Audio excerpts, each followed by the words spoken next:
Hey everyone, it's Denise, and I am still out and about and away from my studio.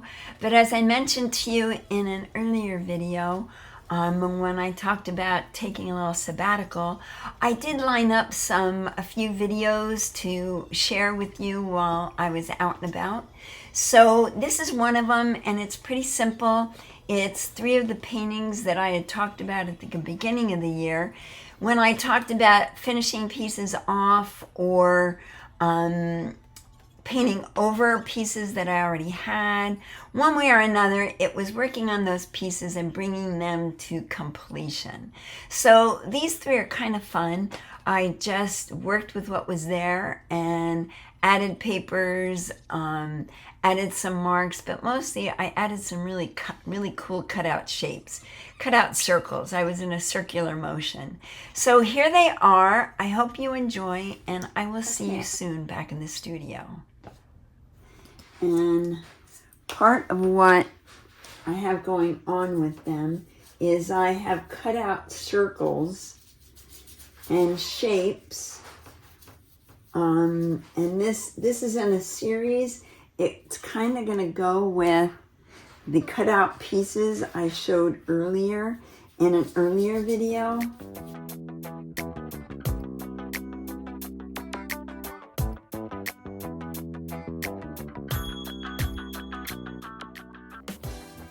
I'm not sure. I'm painting them all at the same time in the same studio sessions that I have going on here, but I'm going to post them separately. So for now, what I'm working on is I've cut out these circles from a really nice watercolor paper, and I'm painting the back side so that they won't warp.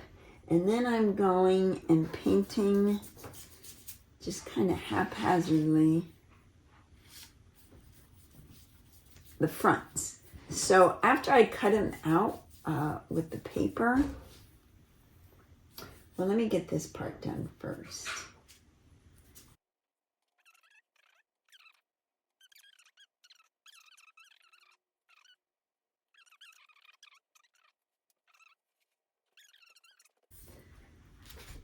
And then I stacked, I don't know if you remember, I saved all these cutouts from when all the pieces that I actually cut out, I saved those. And because I thought I would use them, I just didn't realize I'd be using them this soon.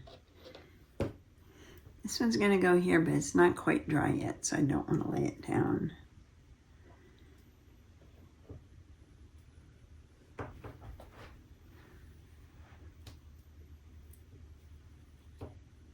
I shouldn't be fooling with this while it's wet. That's the danger zone. Okay, I guess what I really wanted to show you was painting these shapes. And with anything, if you're painting foam core, if you're painting cardboard, no matter what you're painting, you need to paint both sides of it. If you don't paint both sides of it, I'm just going to clean my paint off on this and see what I come up with. If you don't paint both sides of it and get both sides wet, you will end up having it warp. You need a little bit more black to punch it up. Even if I did that, that's kind of cool. I think. Please don't drip.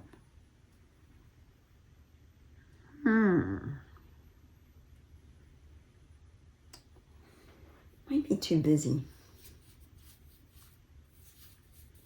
Looks cool, but I think I've got enough busyness going on these. Okay, I've been back and forth so much making these pieces of art here that I've kind of lost track of what order I'm in, because I have gone back and forth, made changes on them, and I think this is a final change. I think I need to have some bright white, And when you see the rest of the series, you'll understand what I'm talking about. I did a little paint swirl, but I feel like I need that. I need that extra bit of white. Maybe not that. It looks like an egg, although that's not glued down. Oh, okay. Maybe I don't need that. Now I like it. I think that's what I need, is that bright white.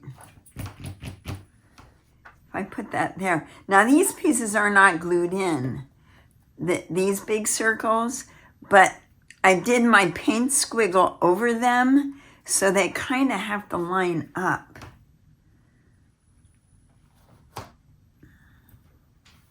I did also want to add a stronger piece of black in here. So maybe I'll make another circle in black.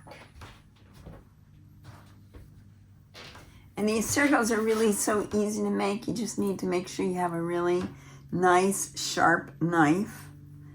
And I'm using an X-Acto here. Make sure you have a cutting mat.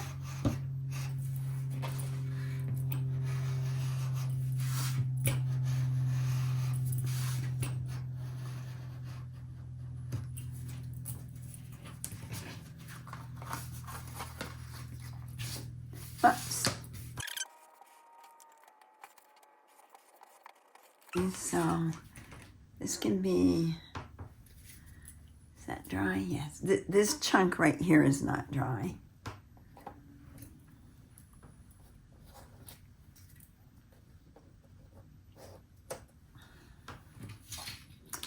Then I'm going to paint one black. Right here. And as before, I want to make sure I paint both sides of it. Actually, what I really should have done just there is sanded off my edges, the sides. And I'm leaning over the table and keeping it over here on this side so I don't get it too close to these pieces and accidentally get paint on them. So what started out to be backgrounds with papers laid out and paint pushed around on them, and something I thought was going to be more of a painting than a piece that's collaged together, I just felt circles. I felt circles coming on, so I went with it.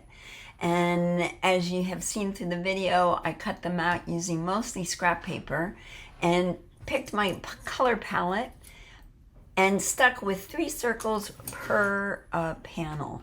And I did 3 panels, each one with the 3 circles of the color palettes and with a loop, a squirt of paint on there. And I really like how that simple design, that simple element of circles pushed everything else into the background, and they came forward and they became more of the story. And along with that, they also served kind of as a prototype to a larger piece that I wanted to do. And this piece is a 4 foot by 3 foot, much larger, and same subject matter, and it worked really good. I was very happy with how that turned out. You know, actually, I think this is something you could do just about over any painting. Could be a completed painting, could be representational. It doesn't really matter. You're adding a story, a layer on top of it. I think it could be pretty cool. What do you think? What do you think about this? Would you do it? Would you give this a try? It's really super easy just to cut out shapes, paint them, and lay them on your painting without gluing them down. And by the way, I'm using an adhesive caulk to glue these pieces down. And you can find that. I think I'll put that back down in this description if I remember. But yeah, this is really fun. It was fun to work on. I really enjoyed the whole process of creating something new out of things that were just laying around in the studio. And what do you think? Would you be up for daring enough to go over an old painting, whether it's complete or not, or maybe something you got started and you haven't known where to go with it. Let me know. Is this something you would try? And if you have, tell me about it. Let's share it in the comments below. I'd love to hear about it.